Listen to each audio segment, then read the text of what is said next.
Good morning, everybody. I'm looking forward to talking to you today. As you can tell, I'm experimenting again with this whole technology thing. So hopefully I don't come off looking like a bozo. So we'll see about all that. But how many of you agree with all the COVID stuff that we've come through a global stress test? You know what a stress test is, right? You hyper challenge a system.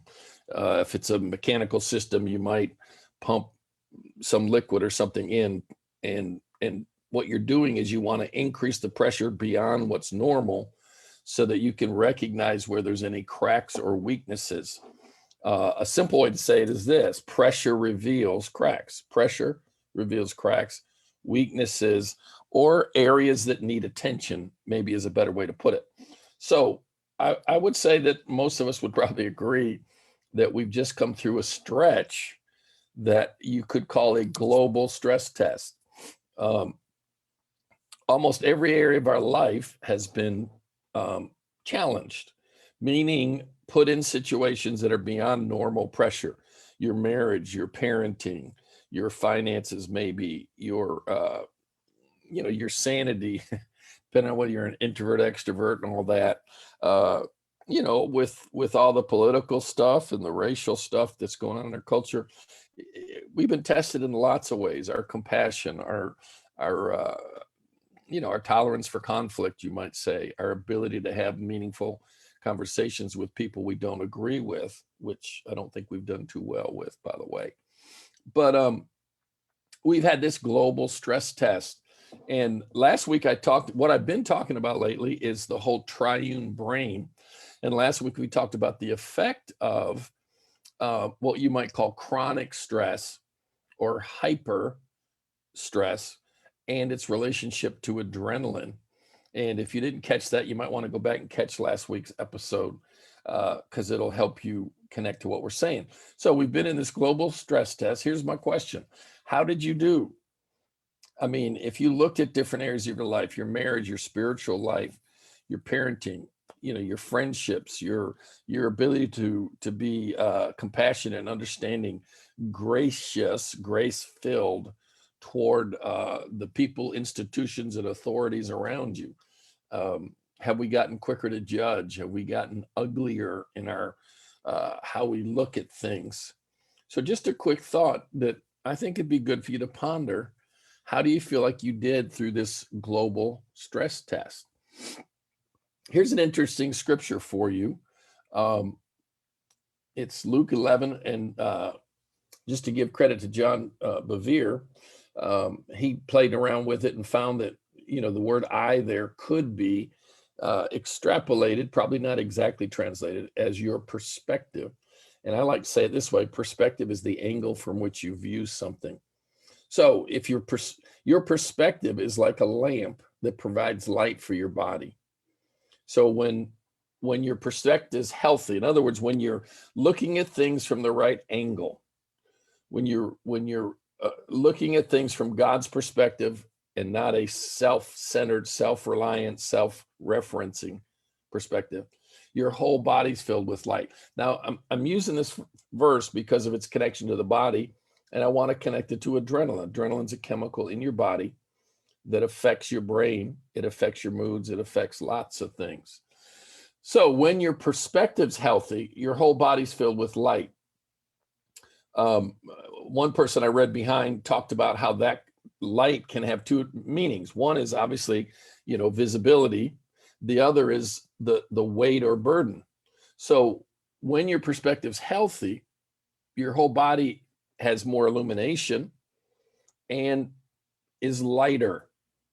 But when you're looking at things from an improper angle, an unhealthy angle, an unhelpful angle, your body is filled with darkness. Now, what we could say is when you've lived in a place where you're looking at things from an unhealthy perspective, your darkness is great, has come in, meaning you're not seeing things. It's kind of like stumbling around in a room with the lights off, right?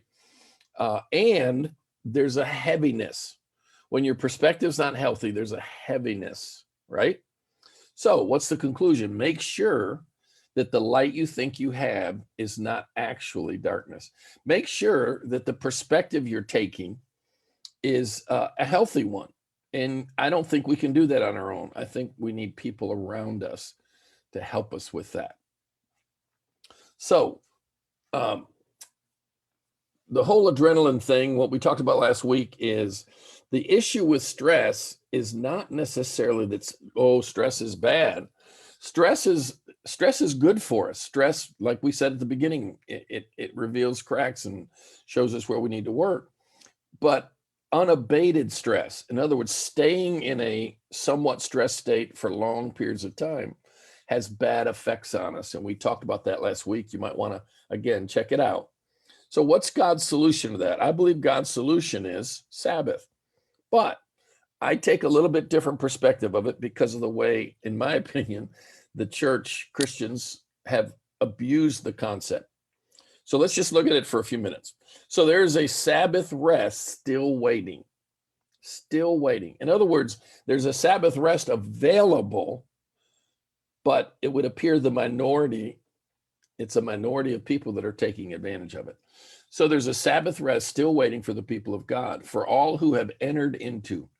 It's almost like Sabbath rest is a place, a room or something, and you enter it. You cross a threshold into it.